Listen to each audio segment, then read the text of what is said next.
आज की कहानी गरीब ब्राह्मण की किस्मत है। एक समय की बात है, रामपुर गांव में भीमा नाम का एक निर्धन विद्वान ज्ञानी ब्राह्मण रहता था। उसके परिवार में उसकी पत्नी रजनी और उसका एक लड़का अजय था।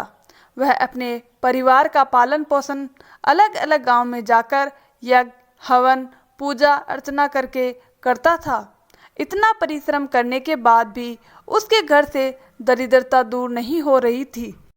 बड़ी मुश्किल से 2 वक्त के खाने का इंतजाम हो पाता था। भीमा अक्सर बहुत परेशान रहता और सोचता रहता कि कैसे अपने परिवार की निर्धनता दूर करूं।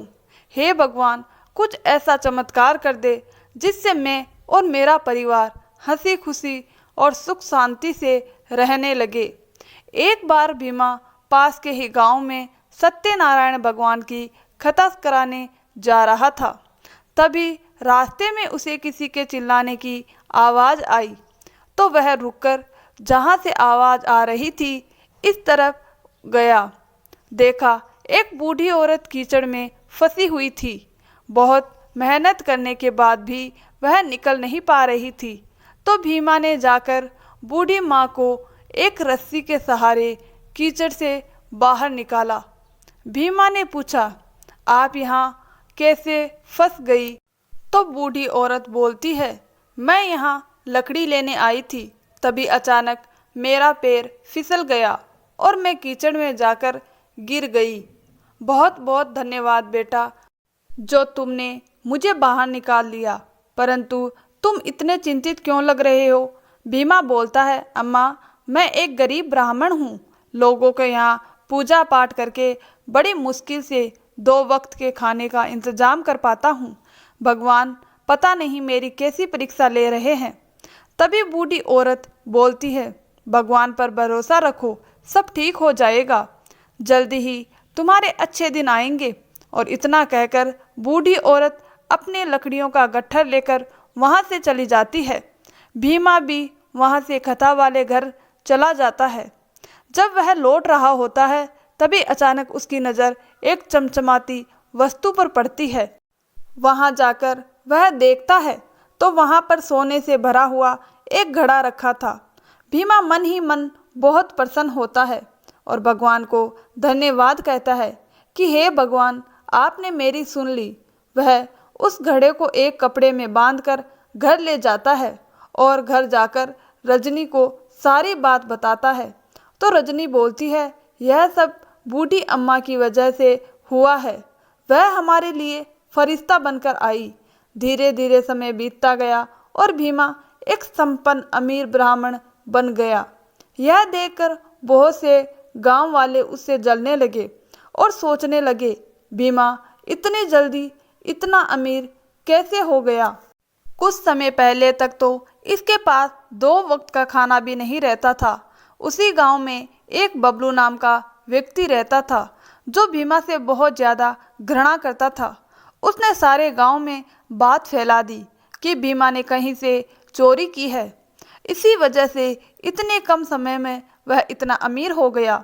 धीरे धीरे बात आग की सभी सरपंच को जाकर भीमा को गांव से निकालने की बात बोले।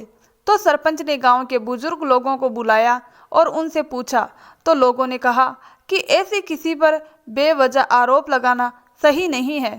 पहले इसकी छानबीन की जाए कि आखिर भीमा इतने कम समय में इतना अमीर कैसे हो गया।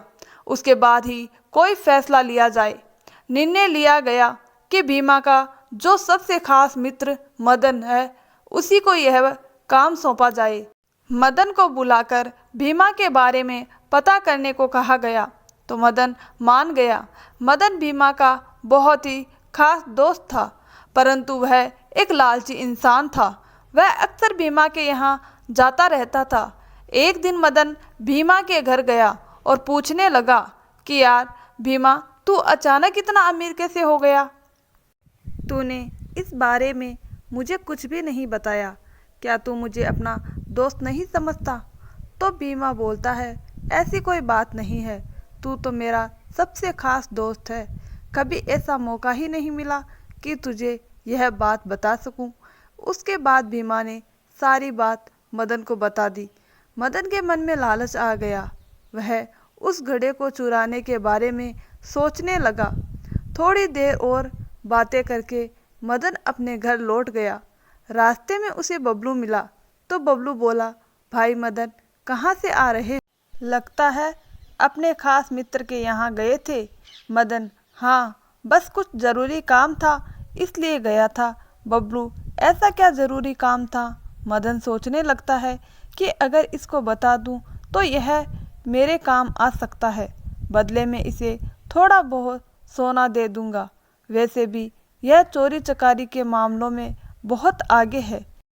इसके बाद मदन बबलू को सारी बात बता देता है। दोनों निर्णय लेते हैं कि आज रात हम भीमा के यहाँ से घड़े को चुरा लेंगे। उन दोनों में मित्रता हो गई। यह बात वैसे ही हुई। चोर चोर मौसेरा भाई। रात के समय दोनों भीमा के घर चोरी करने के लिए गए। घड़े को जैसे ही वह उठाने लगे तो अचानक घड़ा वहां से गायब हो गया। उनको ऐसा लगने लगा कोई उनको बहुत जोर जोर से पीट रहा है, तो वह मार की वजह से चिल्लाने लगे। उनकी आवाज़ से भीमा और उसकी पत्नी जाग गए। भीमा और उसकी पत्नी वहां आए और देखा तो मदन और बबलू वहां पर थे। उनकी हालत बहुत ही दयनीय थी।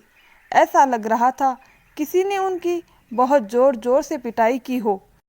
भीमा बोलता है, तुम लोग यहाँ कैसे?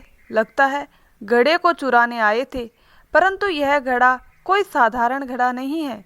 यह चमत्कारी घड़ा है जो तुम जैसे दुष्ट प्रवृत्ति वाले लोगों के पास कभी नहीं आएगा।